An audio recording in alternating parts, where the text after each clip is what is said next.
Hot Springs Village Inside Out is a closer look at the greatness of Hot Springs Village, Arkansas and the surrounding areas. People, places, experiences. Hot Springs Village is one of the most beautiful places on earth. Join me, Randy Cantrell, and my co-host Dennis Simpson as we engage in weekly conversations to explore Hot Springs Village Inside Out. Today's show is brought to you by Central Arkansas's favorite radio station, KVRE.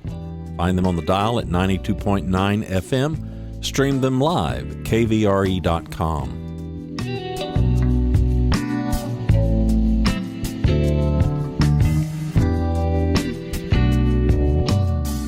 RE/MAX of Hot Springs Village. The award-winning RE/MAX of Hot Springs Village is the largest real estate office inside the village with over 30 full-time agents and support staff.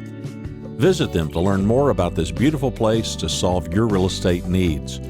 Call them today at 1-800-364-9007. Find them online at explorehsv.com. They are RE/MAX of Hot Springs Village at 1-800-364-9007 or online at explorehsv.com. Ike Eisenhower State Farm. Ike and his award-winning team have been serving the insurance needs of folks all around Hot Springs Village since 1998.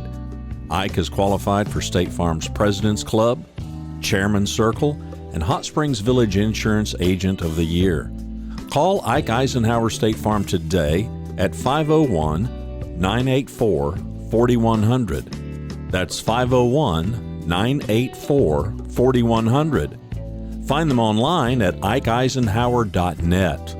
Call them today for all your insurance needs because, like a good neighbor, Ike Eisenhower State Farm is there. Hot Springs Village Inside Out with Mr. John Cooksey.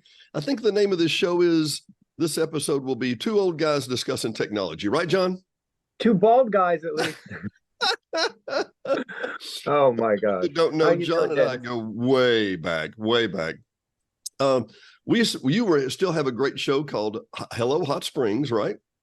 Well, for medical reasons, I took off for a while, but we're starting it up again, trying to get a little bit of a younger audience and a female co-host for Houston, so I could pull in the background. I don't always want to be on camera, you know. Yeah, I understand. And it's not lost on me that I don't know that the term, I guess it's the term newsjacking. Is that it? I mean, we got bad weather moving through and John's the reporter on the spot kind of thing, right? Yeah. Well, if bad weather comes through, we go from, a couple hundred live views to sometimes up to 1,000. Really? Live views at the same time? Really? Yeah, like if there's a snowstorm tomorrow and it's 12 midnight, I'll have like 1,000 people. Now I know why people love weather so much on the news. It's crazy. Well, it's great to see you again. Good. Glad your health issues are straightening out somewhat and getting you back in line. Tell me what's going on. We in Hello Hot Springs, I was your co-host for a while there and loved doing that. Excellent. When we had the studio show, and you would always say, well, what's going on in Hot Springs Village? Well, it's my turn. What's going on in Hot Springs, John? Well, just last week, they had a bunch of stuff going on. But this week coming up, I think the Big Sky Music Festival, I probably am saying it wrong. But they have a music festival that's Blues and Roots, and it's free. Let me look at the... I can't. Big Sky Music Festival, I believe, but it's free. It's downtown. It goes all day on Saturday, and that's a pretty cool thing to be able to go to. I think the town is getting ready for the eclipse. Oh, it is. I was going to say, what's the one thing?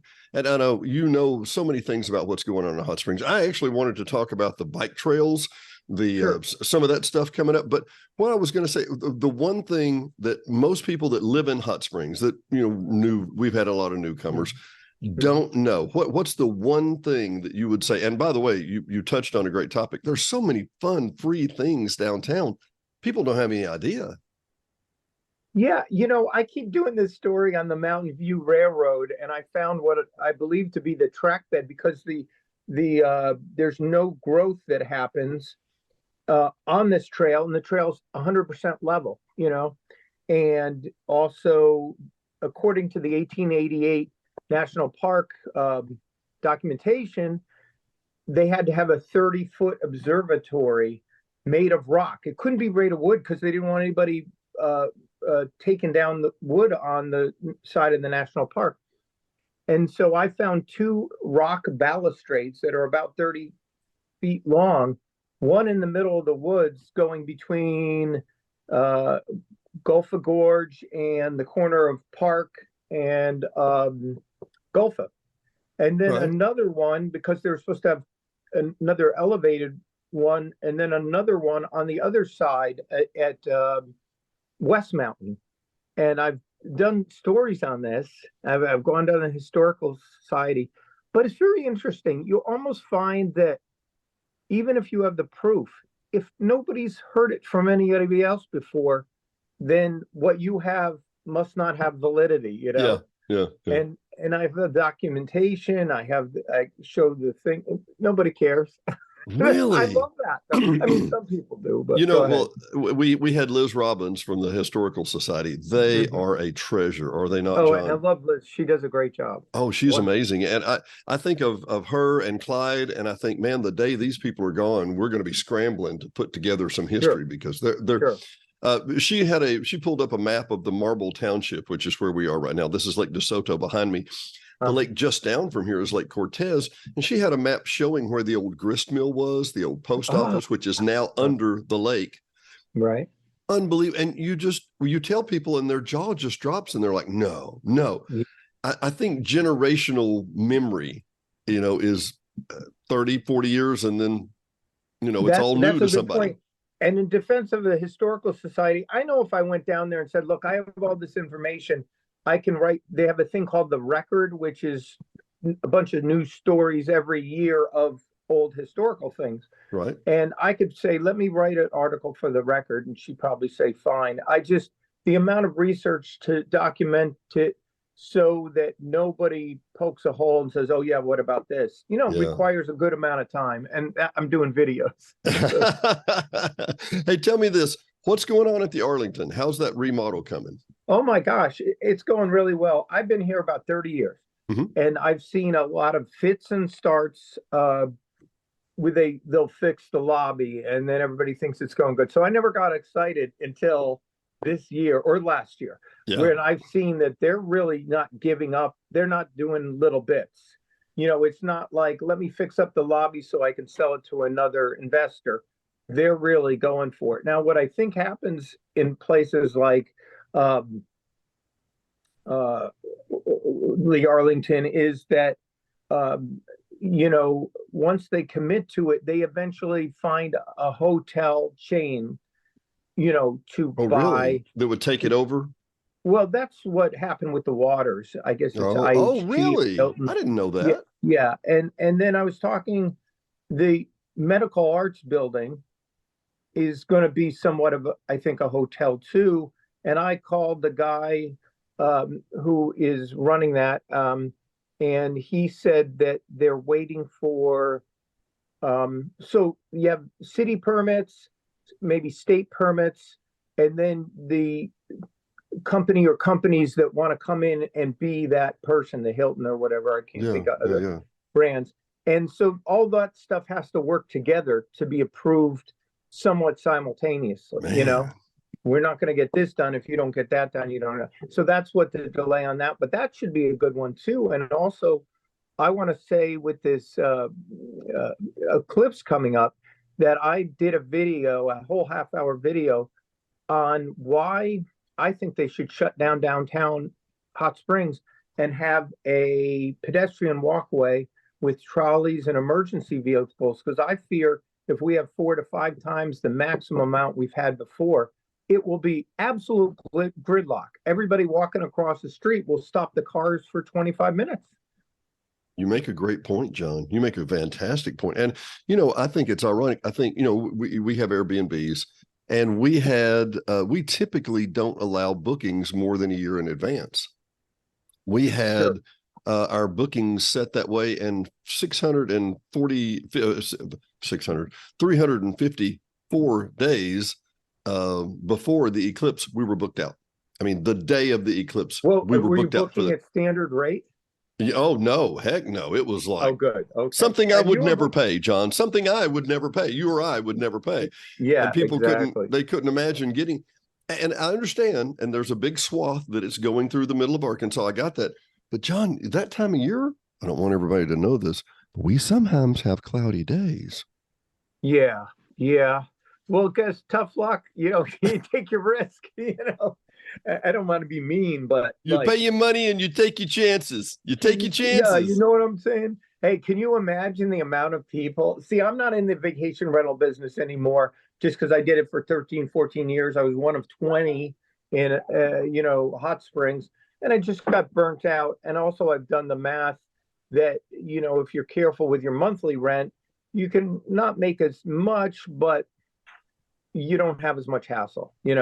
And so I feel sorry for if it is a cloudy day or something, the amount of people that would want to cancel Yeah. and the people going, sorry, this is no cancellation policy. Yeah, well, that's exactly what we are. And we had that, because we're on the lake, we had that well before. But yeah, you make a great point. And for what it's worth, with the short-term rentals, there are a lot of great YouTube videos that compare long-term versus short-term. It's remarkably closer than you would think after you put down all the cleaning supplies and the cleaning services. Well, what do you put on your hassle factor? Let's just say for the year, you've had people interrupt you, 7 times a week, and each time is 10, 20. There's another 2 hours a week that you don't even budget in. Yeah. You see what I'm saying? Yeah. Oh no, don't I though. Well, tell me about the park, about the mountain bike trails. These things have really kind of exploded, right? Tracy Berry at Visit Hot Springs is keeping up on all that, and I try to keep up with her every few months and say what's the new trails and everything. I would suggest going to visithotsprings.com just because I haven't kept up in the last month or so on what they're doing and what the events are, but they're always doing a lot. And well, give us the 5 Mile High view, because I know a lot of my listeners don't know any of this. Oh, okay. So one thing I like to tell people, things they don't know about. So these are mountain bike trails throughout the North Woods, up at Pullman and down around Cedar Glades, and they go for miles and miles. So if you're and they were designed by professionals and they're managed by professionals. So when you get on them, it's not just some rickety trail. It's like, wow, it's like a roller coaster, and and some jumps and different things like that. But the one thing that I like to tell people is, if you go in at the Pullman entrance, which I had suggested to the trail people when they were looking for a second one, because I knew about the old trail there. If you go in the Pullman entrance, you can walk 25 minutes and go to the beautiful lake. I'm drawing a blank on the 2 lakes up there right now. These are the old water supply lakes, right? Sanders and the water supply. And it's just gorgeous. A walk down there, 25 minutes. It's just beautiful. And the other thing people don't know is there's an old Indian trail, a stagecoach trail too. Really? And I found the ruts in the rocks. Now, the new bike trail has bypassed that by about 20 feet. Yeah. But I could take people over and show, look, this is the old stagecoach trail. You see the ruts in the rocks. It's pretty cool. Also, on a transportation note, the new highway bypass that makes everything better for Hot Springs Village. Right? Amazing. So amazing. And not only that, it's beautiful. It's absolutely beautiful. Yeah, it is beautiful. And you can go right to Cornerstone. Now, this is the crazy thing about local news that people are really interested in. So I get out there with Daniel, my son. He drives, and we drive that. I think it's gotten 15,000 Facebook views. Are you kidding? I mean, everybody loves a new something, that and weather, or a new restaurant, Yeah. If I go to a restaurant that nobody really knows exists, it's maybe soft opening, boy, everybody, same in the village, right? Oh, that's absolutely how it is.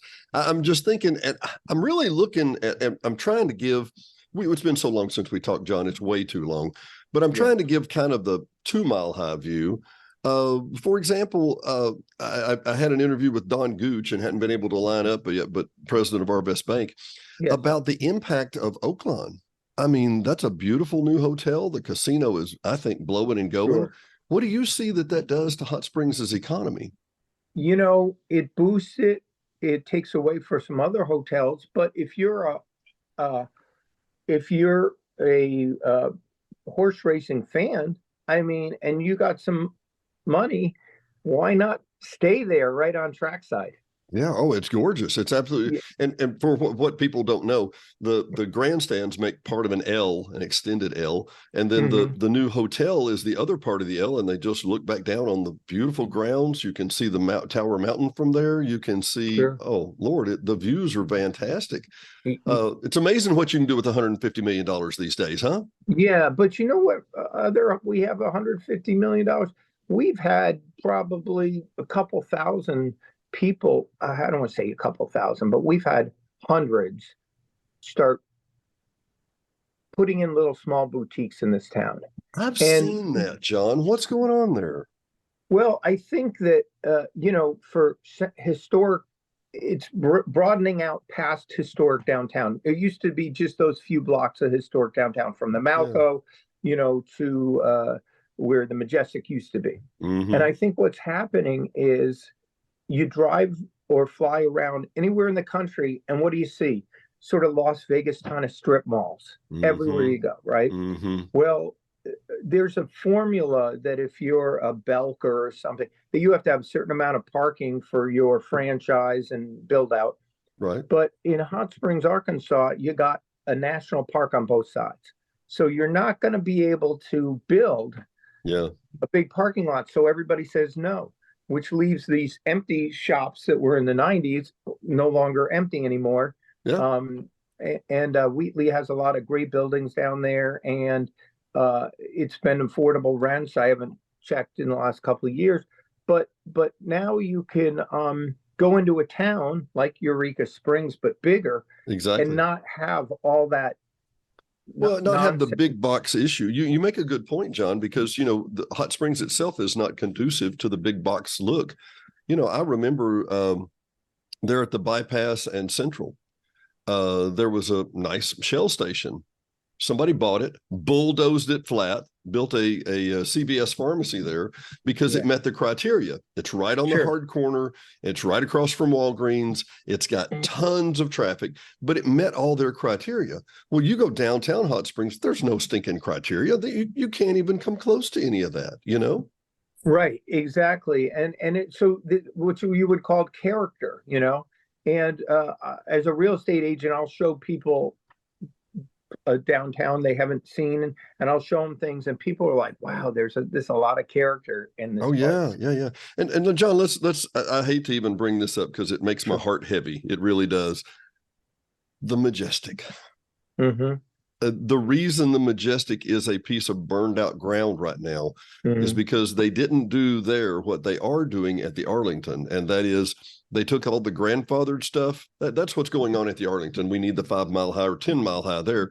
The interior of the Arlington is not air conditioned. The interior hallways of the rooms and everything, the rooms are air conditioned, but the halls themselves wouldn't be. And it reminds me of the Crescent Hotel in Eureka Springs, contemporaneous with that, of course. And it just wasn't up to code, really. Yeah. And love the people who are putting that money into the Arlington to make it up to code. Had we done that to the Majestic, we'd still have a Majestic today, right? There was a window of time where you could do that, and the Majestic had a beauty. When I first went into that soda fountain, I thought it was out of a movie set. Oh Like, yeah, did man. they rebuild this? And the wood on the wall and everything. But there was a window of opportunity. But this happens all the time in business, where somebody neglects something and they want to suck out the money, and the roof leaks. Yeah. But I will say about that. So the Chamber of Commerce / Economic Development down here is taking in requests and trying to help market that. But as a realtor in town, you could still help market it and bring somebody. But with the higher interest rates and the long bond yield being too low, no regional banks, which is regional banks that usually lend for those kind of projects, are going to touch a project without a lot of scrutiny. And a lot of scrutiny and a lot of capital in the backside and a lot of, a lot of skin in the game, if you know my point. sure. And do you ever hear the joke about laundromats and or storage places and car washes? No. So I forget the word, but they use those as holding for when something becomes more valuable. I think that property should be a very small band shell, a little bit of a concert area, a little playground, stream, and everything. Hold it out for 15 years, and then you could put a big project in there. But in the meantime, we have a park for 15 years.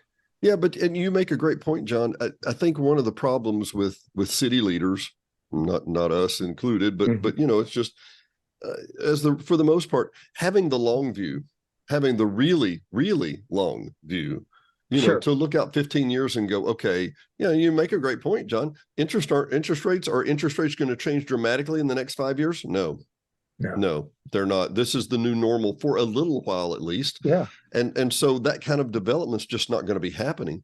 Yeah, we usually go in like 14-year cycles, and we're done with that past cycle of the low interest rates and everything. And if I could say something else about that, if would you want to put something, let's say it wasn't National Park, but where the Arlington fountain is, would you put a building there? Heck no, right? Why not? Because it's just so beautiful and it's not hard to maintain. It's not going to leak or whatever. Well, you put a park in there and it'll improve property values, but also the park will be something that you don't have to worry about it be like the downtown. There's a couple of the hotels like the Downtowner and different things that you have to rehab, or they'll go downhill, or the one right next to it, the red one. I forget the name. No, I know exactly what you're talking about. Yeah. So you do something that will be there for 100, 200 years. I lived in Greenwich, Connecticut for a couple of years. And my gosh, the park system is great there. And their property values are sky high because they have like 15 parks that are just beautiful, Well, I think about Steve Mock. Steve Mock from All West Bank down the road here. He's a little cockney, Little cockney. Super nice guy. And he said, Europe. He said, Europe is where they think 100 miles is a far distance. And in America, they think 100 years is a long time ago. Oh, that is so true. We're a very young country. Well, the thing about putting, a park there, you don't get you get a little bit of a handshake. Sure. But there's a lot of people that want that handshake and the name on it. And there's plaques all over town with people, from the 1950s or 60s that nobody remembers anymore. I don't want to be rude because there's some people that do. No. But do you ever go by a plaque and go, look at those 5 people that built the convention center? No, we never look at that plaque. No, but you make a great point. Let's go one step further. Whittington Plaza. You and I know why Whittington Plaza is called Whittington Plaza. And we know why he's sitting with his hand out like this, because he's collecting the rent, right? Oh, no. You were thinking of Hill Wheatley. Hill Wheatley. Sorry. Hiram Whittington. And, Wheatley Plaza. I'm sorry. Yeah. The one thing he did do is kept downtown with a bit of a heartbeat, Wheatley. He did. We had some tough years. And once again, let's give the 5 Mile High view. Bottom line is in the 1800s and 1900s, there was really no cure for venereal disease or any kind of serious bacteriological issues. So we would bring you to hot springs. You would take the baths. You would take 10 to 15 baths. You would then hike over the mountain into Gulf of Gorge and hike back. And if you had if you could do that, you were cured. Having been a guy who's relatively healthy and crossed that mountain and come back, believe me, you were cured, because that's a hell of a walk. Well, all that to say, then World War II, World War I, sulfa drugs, bacteriological drugs. And then what would you say, John, from the 40s through the 60s and 70s, downtown was kind of tough.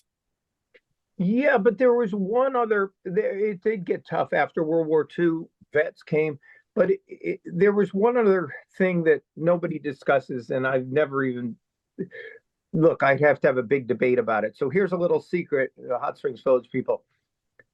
It was radon gas that helped heal people. It's a chemotherapeutic in gas form. The alpha which is particles. radioactive, but Yeah, mildly.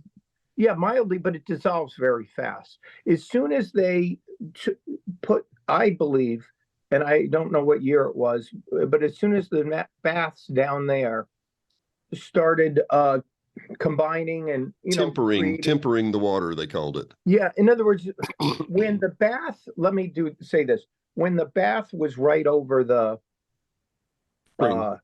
spring, thank you. You're getting the instant non-decay alpha particle from the radon, right?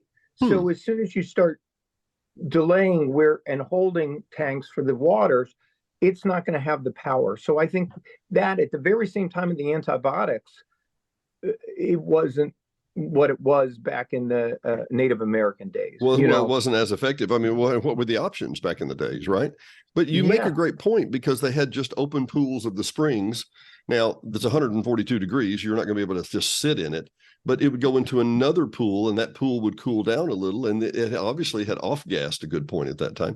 But you make a good point, John. I mean, it was really healing at the time. Well, yeah. And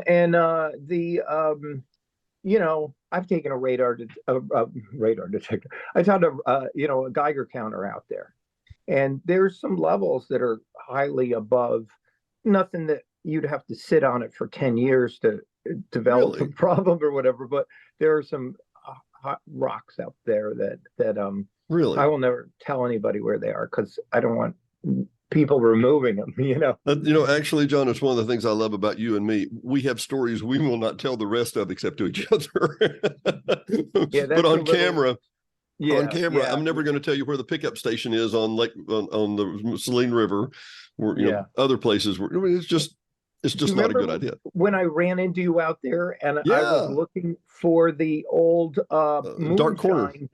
This is Hot Springs Village, not Hot Springs, and you think you found where it was, but let's face it, all that stuff is gone. There's nothing going to be left. Well, I tell you what, you've got to, if you haven't seen the show yet, and it's a plug back on it, the plug for the dark corner in our show. Liz explains a lot of that. There's Dark Corner Road that you and I were like, where is this and what's all that? Yeah. She explained about a guy that was in Austin and was in a gun battle and was convicted of manslaughter. And he ran away from the Texas Marshals, the Rangers, came back to Arkansas and went to the dark corner, lived out the rest of his life unbothered, because nobody would come up there to serve a warrant. No kidding. Yeah. And she said, and you got to see the show. She said he literally would plow his field with a .45 revolver in his pants. Oh my gosh. Because he was prepared at any time for people to come up and mess with him. Do you have that on recording that I could rebroadcast on? Oh man, I love that. And people would love that too. You John, and I have the similar audiences, but yours is just a little on the older side, and Hot Springs Broadcast Network, is a little bit more on the probably younger side. We're trying to get it, but I think contemporaneous might be the word. Yeah. So, but we have some power. If you want to rebroadcast something I've done. Oh, I'd love to. Yeah. The bypass show, I'd love to do that. Let me give a detail about the bypass that people don't know. Sure. I got to think of the year. It's going to be 2002, 2003, maybe. I'm in Little Rock, living there at the time, been here about 13 years, but I was in Little Rock, and I pull up in the Village Voice, and it says, highway bypass research delayed. Like, what? What year was that? It's going to be like 2003. Okay. And my sister at the time worked, and my uncle at the time both worked at the highway department. Why are they delaying the bypass? There was a guy that went out in his backyard less than a half mile from where the bypass is now. You remember the story, right? Yeah. has an old mobile home, goes out, has a well, doesn't have city water, turns on his spigot, grabs his garden hose and goes to water his plants, and steam is coming off of the garden hose. Mm-hmm. Because he has hot water pouring out natively just right out of his garden hose. He contacts the city contacts the national park says, stop doing everything on the bypass. Don't do anything else. Of course. Yeah. And we have a reserve study because they're afraid that somehow the bypass is disrupting the natural flow of these hot springs that have been here for millions of years, right, John? Yeah, I don't think it is now, but they were probably careful to make sure it didn't. And they found out later that this guy's particular well hit one vein, and it was hot for maybe 3 to 5 days, and it never did it again. But that entire thing held back the bypass at least 10 years, at least. Well, when somebody says it never did it before and it never did it again, I don't know. I only know what I read in the paper. Yeah. That's just really interesting. Oh, well, no, it's not happening anymore. So we're all good. Out of nowhere, Yeah, out of nowhere. Exactly, out of nowhere. Well, John, I know we got to wrap up. I've got to run to a meeting. I know you. Thank you for your time, John. Great to see you again. Let's do this more often. We say that all the time, and then we never do. But you're right. Yeah, we're going to do this. I will say you're busier than me sometimes because you do this zillion things up in the village. I will try to get something where we can get Zoom on both our channels at the same time. That would be cool. Like, oh man, that would be cool. Yeah, I don't know. Absolutely. I have to look into that. And I got to do more Zooms too. Well, it's funny. It's funny when you said I called you up and I said, hey John, let's do another show. It's been way too long, but I tell you, I'm going to be a little more organized. I'm going to put you on the calendar every quarter. Let's just get that in the can. And I'd love to discuss the distillery downtown. I'd love to discuss some of the breweries downtown. The Malco has a lounge now. Who knew, right?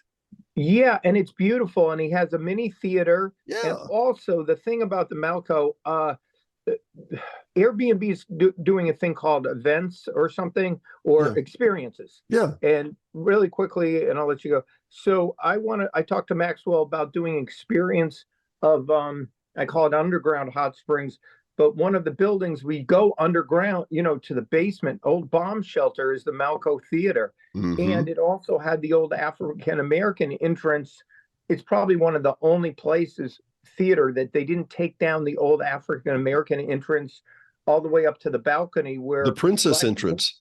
The black people were not allowed to be in the main theater, but to see how they had it all set up then is a piece of history. You could read about it, but it's like, wow, you could see and feel the discrimination, I remembered all the years that we had the documentary film festival, which is coming up at the Malco there with Max and everybody else. And I remembered going down the stairs into the basement, unbelievable spaces. I remembered coming up the back way into the princess entrance.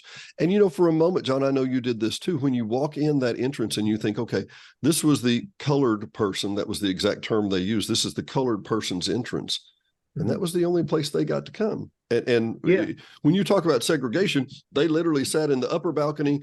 White people sat in the lower balcony, and never the twain shall mix. They had upper bathrooms and lower bathrooms, and And the refreshment areas were different, and the bathrooms were different. I mean, people, when discrimination was that bad back then, there was some serious, you did interact, and that must have been very, depressing to the African American community to not be allowed to be in those areas, and just also to tell you, in the basement, it was a World War II bomb shelter. So when I was there in the 90s, you could still see old World War II rations, rusting away, cans at the time and stuff. And so there's a lot of history behind that. I will tell you this, though, if anything ever comes in, the ceiling of the basement is so thick of cement, would really be a fallout shelter. Right? They might have even reinforced it for that. Okay, John, here's what we need to do. Let's do a Malco show.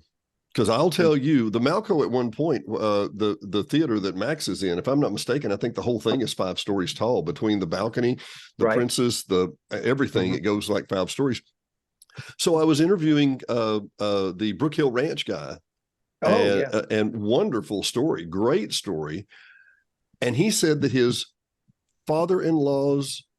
great father-in-law, I guess it would be, ran Wilson Furniture Company. Does that ring a bell, John? I bought, when we first moved here, we bought from Wilson. Yeah, well, KWFC broadcast from not the Malco, not where the Malco lounge is, but the one just to the right of that, the third building.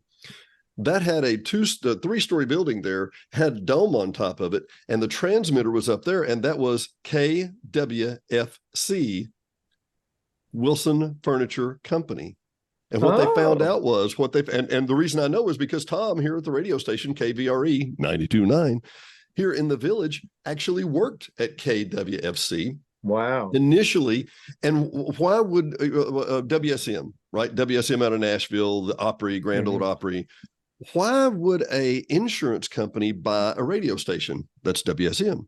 We serve millions is what they use with the call letters. Why would Wilson Furniture Company buy the entire radio station? Because it's cheaper than buying advertising. Just buy the whole station. Sure. Exactly. And Hot Springs Broadcast Network, for the right sponsor, I mean, for the right amount of money, I'd go ahead and go, buy it out, Any number with 6 digits behind it will now be whatever the name of the company you want it to be. Amazing when I heard about the downtown radio station is they didn't have to go up into a mountain or tower because most of their listeners were within a 3, 4, 5 mile area. Isn't it blow your mind? Like how concentrated everything was downtown. So you could just pop an antenna there and it will go. Okay. Well, let's go to the big one now. Okay. KTHS broadcast out of the Arlington, and they were Come to Hot Springs, THS. I didn't know what that. I did know that they had an antenna on top of the building. Yep, and they sold their license. I'll tell you what they sold their license to a place in Little Rock, KTHV. They changed it to video. Channel 11 in Little Rock was KTHS in Hot Springs at the Arlington. Wow. Here's the amazing thing, and Tom tells these stories, and I've got to get him on camera to tell these stories. Yeah. He said he worked at Wilson Furniture, and they would go downstairs, walk outside, go down to the end of the corner, and they would look all the way down the street. And if they saw the light on at KTHS at the Arlington, then they couldn't broadcast. Because, today we know, well, you got this channel and this channel and this channel. No, they just had radios. And you turned them on and they got the signal, and the broadcast was unidirectional, omnidirectional, everywhere.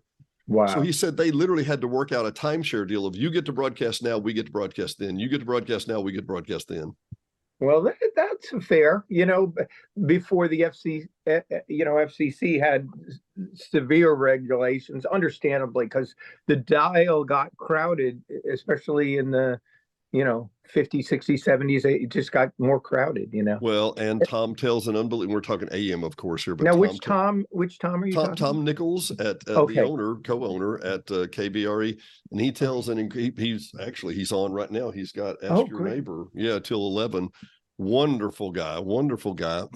He also told the story of the border blasters that would WXM or whatever, that were the 500,000 watt stations right on the border in Del Rio, Texas. And they would broadcast into the United States. The Carter family, I mean, just dozens. He had an example. He had a friend that said he lived near one of those border blasters, and he had fluorescent lights. At that time, it was new to have fluorescent lights, and the lights would never go off. The radiation was so strong it kept those lights glowing most of the time. Well, they could get away with it back then, because of what are you going to do if you're in a different country? Exactly. What are you going to do? Sue me? Yeah. Well, I look forward to you and I talking again about more history and weird history and different things, and I'll be in touch with you about that Liz Robbins rebroadcast. Sure. And then I'm going to pick out something that I think that a Hot Springs Village group would like that I've done. Probably, I've been doing this 11 years, Hot Springs Really? Podcast Network. So I got some good stories back there that I could Yeah, harvest. John, I've got to go back. And by the way, hello, Hot Springs. John's been doing this for years and years and years. I did a spinoff show from that called Village Venues. Yes, And I remember. you graciously allowed me to use your studio time and time and time and time and time again. But all that said, John, we're coming up on 5 or 6 years just for that stuff. Wow. Wow. Yeah, Well, it's you been provide a really good service because, I mean, would you say what percent listen to the video version versus the audio version? I would say if you ask me locally, I would say it may be relatively even. If you ask me Great. internationally, it's many more people listen than watch. Yeah. We get, I mean, a week does not go by. I do not get a call from somebody in Kansas City, somebody in St. Louis, somebody in Missouri, somebody in Iowa, somebody in Australia, somebody in Illinois, somebody in California. And, they want to know more. Is it really like this? Is it really like this? Yeah, it's really like this. So we've had one guy that moved from Southern California. He actually was a security agent for a winery because they were having so much theft.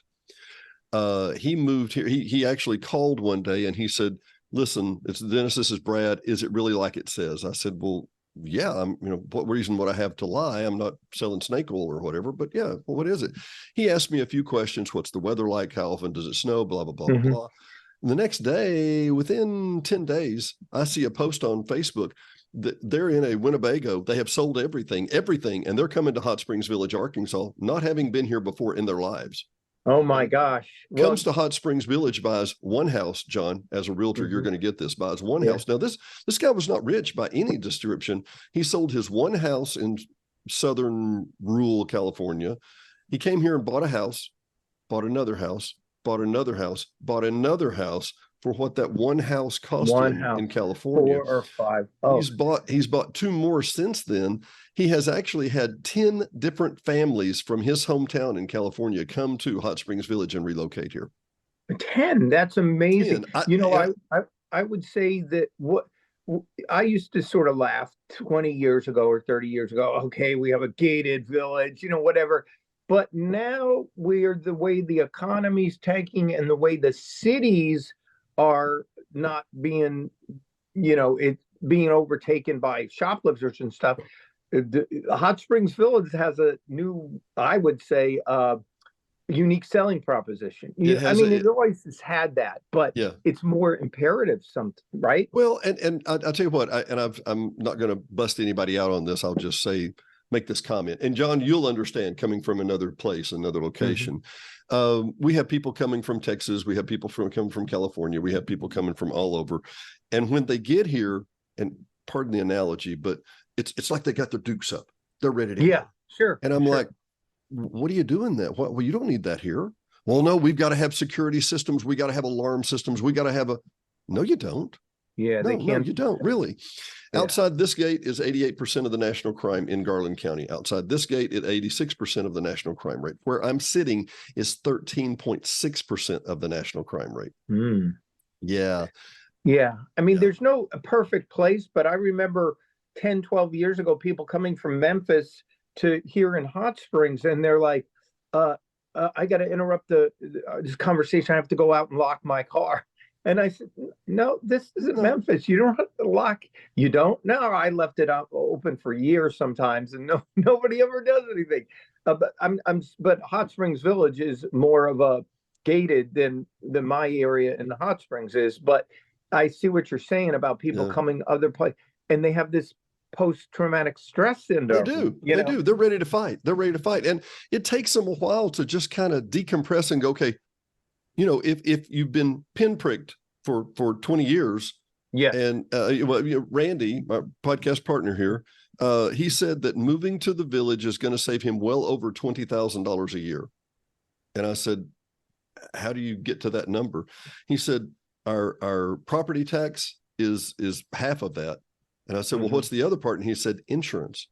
It's like, you're kidding. The insurance is that much. Hey, listen, I couldn't afford to retire to Florida. because the Really? insurance is doubled and the flood insurance is doubled. I And don't know. some carriers are refusing to even cover you. Sure, sure. So I told my wife, I said, I'm glad we're in Hot Springs because of the insurance being lower. And, I'm sure it'll creep up one day. But for right now, insurance or taxes are pretty affordable. Well, And I we think moved. about major metropolitan cities having lots of traffic and whatever, but I guess I'm a one-dimensional thinker. I wasn't thinking the next level. Guess what? The next level, you got lots of traffic, you got lots of wrecks. Oh yeah, yeah. Well, and then car insurance. And I was thinking about home insurance, but we moved from Connecticut, and you could divide this video up into two parts probably if you want. But because this is a whole nother quick topic, we moved from Connecticut, and everybody goes, "Why would you move to Arkansas from Connecticut? Why?" And there was no YouTube. There was no like, let me show you what it's like. It wasn't like all the anti-Bill Clinton commercials back in the day. They would try Yeah. to scare people. And not fields and all farms and stuff. And I said, actually, it's a really nice area. And the bank almost didn't give us a loan because they couldn't understand how we can make money in Arkansas after moving from Connecticut. And so we explained what is now called a digital nomad. We have a mail order business and we sell all over. And this is going to be one of those digital nomad towns. Already it is, where Yeah. people come to Hot Springs Village or Hot Springs because they want to live in quality of life and they make their money outside of the state. Yeah. Their check comes from somewhere else. Yeah. And so we were doing that in 1992, and it was a very foreign thing for people, but they finally understood, oh, I guess we can give them a mortgage, because I said, hey, we have a fax machine and an answering service called Mountain West Communication, and they send us the orders every day, but it was No, John. I get it, and I want to go into your history too about your magazines you used to sell out of. But the funny thing that tickles me here is that you were a digital nomad. No, you were a dial-up digital nomad. That is true with the fax machine. Well, back in those days, that the idea of having like a mail, and we sold instructional videotapes and all that kind of stuff. It was sort of a pre-YouTube, thanks to Bill Myers. Yeah. Really part of YouTube, that instructional training stuff was started from a guy in Hot Springs, Bill Really? Myers. Oh yeah, Bill Myers from Bill Myers Road, just outside the village. Yeah, that he was on that road. He lived right on the creek there. We got to come back, John. I got a break. Right. Got a break. God, it's good talking to you, buddy. We'll talk again soon. I promise. I'll send you a calendar request. Okay. All right. Take care. Bye-bye. Next time, John. Thanks, buddy.